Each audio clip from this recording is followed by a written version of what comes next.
Hey everyone, welcome to Spill Bee. Let's talk about Stree cast. Why are they getting insecure about Shraddha's popularity? Stree 2 जो है ना वो hit रही है, काफी अच्छा कलेक्शन उसका रहा है, रिकॉर्ड्स भी ये फिल्म ब्रेक कर रही है एंड फिल्म हिट होने के बाद compare to other cast members Shraddha के बारे में ज्यादा बात हो रहा है, उसको क्रेडिट दिया जा रहा है। एंड इसी वजह से एक इंटरव्यू के दौरान जब अपार शक्ति खुराना को श्रद्धा से रिलेटेड सवाल पूछा गया था कि अभी जो पूरा क्रेडिट सिर्फ श्रद्धा को दिया जा रहा है, not to other cast members, इस पे आपका क्या कहना है? इस पॉइंट पे जो उन्होंने जवाब दिया that was very odd. He said कि वो इस पे बात करेंगे ना तो दूर तक बात जाएगी एंड इवन इम्प्लाइड कि श्रद्धा की पीआर टीम की वजह से ये हो रहा है। Giving credits only to Shraddha Kapoor and forgetting the other star cast, a bit wrong for the other actors who have equally played a pivotal role. मैं इस पे कुछ बोलूंगा तो बात खुलेगी तो दूर तक जाएगी।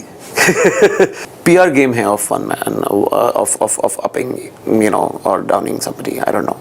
बट अगर मैं अपसेट हूँ तो शायद मैं जो लोग ये पब्लिश करते हैं उसके यहाँ पे उनका एटीट्यूड ऐसा था as if he is upset with this and also upset with Shraddha. Otherwise ये स्टेटमेंट का क्या मतलब होता है कि दूर तक बात जाएगी। अभी कमेंट्स में ये स्टेटमेंट के बाद ना लोग अपसेट दिख रहे थे, लोगों ने लिखना शुरू कर दिया watched only for Shraddha Kapoor. He can't even digest Shraddha is more popular, so jealous and insecure. PR नहीं, real fans है। सी ऑब्वियसली हर एक कास्ट मेंबर ने अमेजिंग कंट्रीब्यूशन दिया है इस फिल्म में, बट ये कोई सरप्राइज की बात नहीं है। जो सबसे ज्यादा पॉपुलर एक्टर रहता है एंड में कहीं ना कहीं उसके नाम से ही ना फिल्म को लोग याद रखते हैं। रही इसमें SRK के अलावा और भी कई एक्टर्स थे, बट SRK की मूवी के नाम से ना ये फिल्म जानी जाती है। प्रेम रतन धन पायो में सोनम कपूर भी थी, बट स्टिल सलमान खान की फिल्म है, ऐसे मोस्टली लोगों ने याद रखा है। तो ये होता है, पॉपुलर एक्टर्स जो होते हैं ना वो दूसरे कास्ट मेंबर्स को ओवरशैडो करते हैं। जस्ट दैट इस केस में ना Shraddha is an easy target, because same behaviour अगर ये लोग दूसरे एक्टर्स के साथ करते ना तो वो लोग ग्रज होल्ड करते एंड दे नो दिस कि they will give it back and make it difficult for them to be in film industry. अभी लुका छुपी जो फिल्म थी उस वक्त बिना अपार शक्ति के साथ ये हुआ था। Kartik Aaryan overshadowed him, obviously होने ही वाला था बिकॉज वो लीड था उस फिल्म में,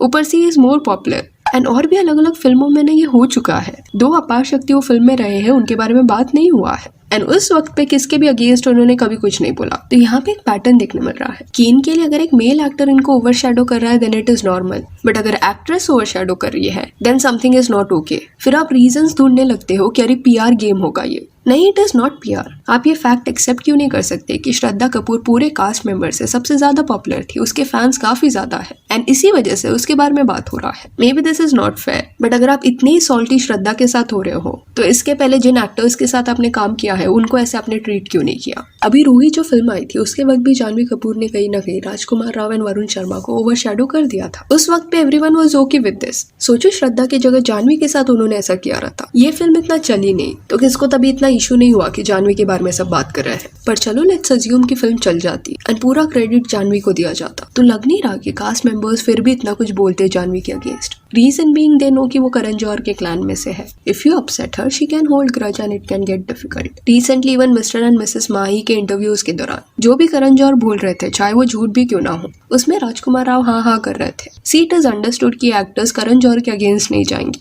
बट कहीं ना कहीं ये पॉइंट पे ना श्रद्धा उनके लिए सॉफ्ट टारगेट है, इसलिए they are doing this. Same way से वो दूसरे एक्टर्स को शायद ट्रीट नहीं करेंगे and that is wrong. Rajkummar Rao is no doubt an amazing actor, but कहीं ना कहीं की जो क्लैन में एंट्री होने के बाद से his behaviour has changed. Then ये पॉइंट को भी एड्रेस करता है कि श्रद्धा कपूर का स्क्रीन स्पेस जो है ना वो कम था, जितना एक्सपेक्टेड था उतना वक्त वो फिल्म में नहीं थी, जिस वजह से शायद ये एक्टर्स बोल रहे होंगे कि हम ज्यादा वक्त थे तो उसको क्रेडिट क्यों दिया जा रहा है। बट अगर ऐसा था तो फिल्म के रिलीज के बाद आपको प्रॉब्लम क्यों हो रहा है? फिल्म हिट होने के बाद आपको प्रॉब्लम क्यों हो रहा है कि श्रद्धा के नाम से लोग इसको हिट बोल रहे हैं? जब फिल्म रिलीज नहीं हुआ था एंड प्रमोशन करना था उस वक्त पे भी आपको प्रॉब्लम ये होना चाहिए था। तब क्यों नहीं आपने ये बोला कि श्रद्धा को इतना ज्यादा इन्वॉल्व क्यों किया जा रहा है, पोस्टर्स में उस पर फोकस क्यों किया जा रहा है? तब तो प्रोड्यूसर से लेके हर किसी ने श्रद्धा को आगे किया। उसका जो फेम है, पॉपुलैरिटी है, उसका बेनिफिट लेते हैं इस इंटेंशन से। इंटरव्यूज में उसको भेजा गया, इवेंट्स में भेजा गया। नहीं भेजते फिर तो तब भी आपको ये इशू रेज करना चाहिए था, बट नहीं, तब तो फिल्म रिलीज नहीं हुआ था एंड यू वांटेड कि ऑडियंस थिएटर्स तक ना कैसे भी करके पहुंच जाए एंड इसलिए कहीं ना कहीं प्लान ये था कि श्रद्धा को फेस बनाते हैं। पर कट टू फिल्म रिलीज होने के बाद जैसे ही हिट चली गई आप श्रद्धा को नेगेटिव दिखाने का ट्राई कर रहे हो।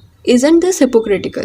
अभी श्रद्धा कपूर ना पिछले कुछ सालों से कम फिल्में कर रही है एंड ज्यादा कंट्रोवर्शियल भी वो नहीं है। लास्ट वो 2016 में कुछ बैड लाइमलाइट में थी जब वो फरहान अख्तर को डेट कर रही थी एंड फरहान का उस पॉइंट पे तभी डिवोर्स नहीं हुआ था। अदरवाइज वो पॉइंट के बाद उनका बॉलीवुड जर्नी काफी डिसेंट रहा है। ऊपर से आपने नोटिस भी किया होगा ज्यादा वो बॉलीवुड पार्टीज या सर्कल का पार्ट भी नहीं है। There was this rumour also कि उसको बॉलीवुड पार्टीज में ज्यादा इन्वाइट नहीं किया जाता, कुछ लोग हैं जो उसको पसंद नहीं करते। इनिशियली हो सकता है कि श्रद्धा को इन्वाइट जाता होगा, पर वो सामने से ऐसे पार्टीज में जाना पसंद नहीं करती होगी। कई एक्टर्स हैं इंडस्ट्री में जिन्हें ऐसे पार्टीज अच्छे नहीं लगते, एंड इन केस अगर आपका कोई ग्रुप से वाइब नहीं मैच होता, देन वैसे पार्टीज में जाके उनके साथ मिंगल करना ना थोड़ा डिफिकल्ट हो जाता है। एंजॉयमेंट से ज्यादा वो टॉक्सिक लगता है। तो श्रद्धा के अपने रीजंस होंगे ऐसे पार्टीज से दूर रहने का, बट हाँ कहीं ना कहीं वो सर्कल का पार्ट वो कभी नहीं रही है, एंड ये चीज से कई बॉलीवुड के लोग अपसेट है। तो ऐसा कोई बैकअप नहीं है श्रद्धा के पास कि अरे ये डायरेक्टर से आई एम क्लोज तो नो मैटर व्हाट फिल्में मिलती रहेगी। ये सिनेरियो उसका नहीं है। दो वो शक्ति कपूर की डॉटर है, स्टिल एक हम्बलिंग जर्नी उसका रहा है। ऑब्वियसली कुछ अपॉर्चुनिटीज ना उसको इजीली मिले हैं, बट ऑडियंस जो है वो उसकी पर्सनालिटी की वजह से उससे काफी ज्यादा कनेक्ट कर पाती है, एंड दे लव हर। सोचो 2020 के बाद ना बहुत कम फिल्में श्रद्धा ने की है, स्टिल 92 मिलियन से ज्यादा फॉलोअर्स है उसके। After Virat Kohli she is the most popular celebrity in India. छोटी बात थोड़ी है, वरना यहाँ पे लोग ना अननेसेसरी की कंट्रोवर्सी करके बैक टू बैक मीडिया में रहने के बावजूद वो पॉइंट तक नहीं पहुंच पाते। तो इमेजिन करो अगर श्रद्धा का वो मीडिया प्रेजेंस रहता तो।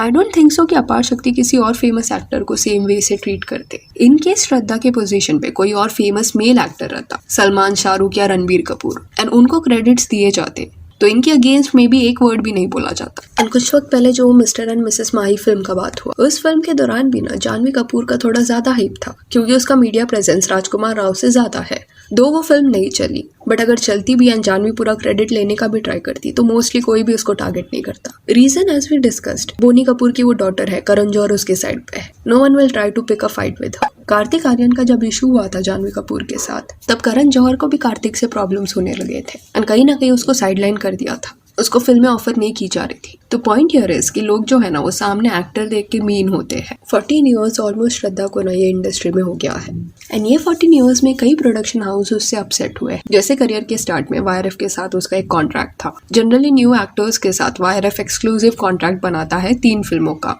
एंड एक्सक्लूसिव इस केस में मतलब 3 फिल्में जब तक कंप्लीट नहीं होती ना, तब तक दूसरे प्रोडक्शन हाउस के साथ ये एक्टर्स काम नहीं कर सकते। इन्होंने अनुष्का शर्मा के साथ भी ये कॉन्ट्रैक्ट किया था, जिस वजह से करियर की 3 फिल्में बैक टू बैक अनुष्का की वाईआरएफ के साथ थी। Same they did with Shraddha Kapoor.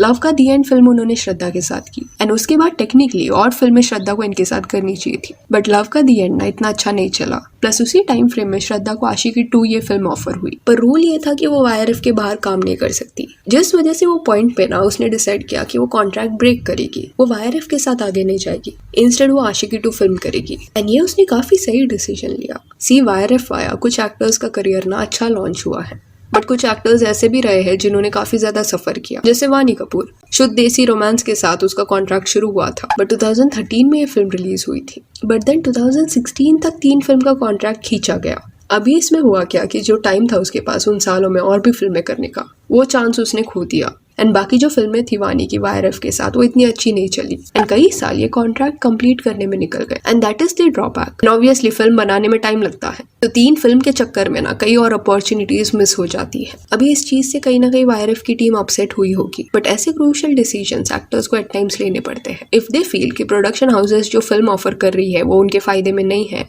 तो निकलना बेटर रहता है, वरना अगर आप चुप बैठते हो ना तो इनिशियल ईयर्स आपके वेस्ट हो जाते हैं। एंड स्टार्ट में जो प्रोडक्शन हाउसेस आपको रीच आउट कर रही थी, वो बाद में इतना इंटरेस्ट भी नहीं दिखाती, एंड इसी वजह से कई साल तक ना वाईआरएफ ने श्रद्धा को अप्रोच भी नहीं किया था। कोई और फिल्म वो उसके साथ नहीं करना चाहते थे। एंड श्रद्धा ने एक इंटरव्यू में ना ये बोला भी था कि आदित्य चोपड़ा उसकी मेंटर है, and she is waiting that someday he will call and tell her कि उसके लिए एक फिल्म है। एंड 2017 के अराउंड ये बोला जाता है कि वाईआरएफ ने फिर से श्रद्धा को अप्रोच किया था थग्स ऑफ हिंदुस्तान ये फिल्म के लिए। कटरीना का जो रोल था इसमें, वो इनिशियली श्रद्धा को ऑफर हुआ था, बट उसने नहीं बोल दिया। उसके अलावा दीपिका एंड आलिया ने भी ये रोल के लिए मना किया था। सी पॉसिबिलिटी है कि श्रद्धा को जो रोल ऑफर हुआ था वो इतना अच्छा नहीं लगा होगा, एंड दूसरों को प्लीज करने के लिए वो अपने करियर को रिस्क में नहीं डाल सकती। तो ना बोलने में कुछ गलत नहीं है, बट होता क्या है कि ऑब्वियसली ये प्रोसेस में एट टाइम्स लोगों का ईगो हर्ट हो जाता है, लोग अपसेट हो जाते हैं, एंड इसी वजह से इवेंचुअली व्हाट हैपेंस कि आपके कॉम्पिटिटर के पास जितने चॉइसेस है उतने चॉइसेस आपके पास नहीं रहते। तो देखा जाए ना तो इतने सालों से वो इंडस्ट्री में है, खुद के लिए उसने स्टैंड लिया है, बिना बटरिंग किए। फिल्म इंडस्ट्री के मेन प्लेयर्स को वो इतना प्लीज करने का ट्राई नहीं कर, अपने हिसाब से वो फिल्में कर रही है। तो गट्स तो है श्रद्धा में, एंड ऑडियंस को अप्रोचेबल भी लगती है, they feel connected to her. And despite others trying to isolate or ignore her, still she is extremely popular. And maybe ये कैसे हो रहा है ये लोगों को क्योंकि समझ नहीं आ रहा, तो they are trying to find faults. I feel audience को ना श्रद्धा का humble, non-pretentious and funny behavior अच्छा लगता है, इसलिए वो दूसरे एक्टर्स के कंपैरिजन में उसको इतना ज्यादा प्यार देते हैं. एंड जो PR टीम की इतनी बात हो रही है, क्या आपको लगता है कि दूसरे एक्टर्स की PR टीम नहीं है? सब लोगों की है. ऐसे कई एक्टर्स हैं बॉलीवुड में जो श्रद्धा से ज्यादा पावरफुल एंड रिच है, तो उनके पास उतने रिसोर्सेस भी है कि ज्यादा अग्रेसिव PR टीम वो हायर कर सकते हैं. तो PR जो है ना वो हेल्प करता है, बट सेलिब्रिटी की पर्सनालिटी सबसे ज्यादा मैटर करती है. ऑडियंस का ओपिनियन मैटर करता है. उन्हें जो जेन्युइनली पसंद आएगा उसको ही वो पसंद करेंगे. हॉलीवुड में जैसे ब्लेक लाइवली एंड जस्टिन बाल्दोनी के केस के बारे में हमने बात किया था, वहाँ पे ब्लेक लाइवली ज्यादा पावरफुल है एंड जस्टिन के अगेंस्ट ना नैरेटिव सर्कुलेट हो रहे थे. स्टिल लोगों ने जस्टिन को सपोर्ट किया बिकॉज उनको दिख रहा था कि वो इनोसेंट है. सो या that's it for this video. Do let me know कि श्रद्धा कपूर को जिस वे से ट्रीट किया जा रहा है इस पे आपका क्या कहना है. And if you want you can follow us on Instagram, जिसका लिंक आपको डिस्क्रिप्शन में मिल जाएगा. और ये वीडियो अच्छी लगी तो लाइक एंड शेयर करें और ऐसे और अपडेट्स के लिए चैनल को प्लीज सब्सक्राइब करें. Thank you.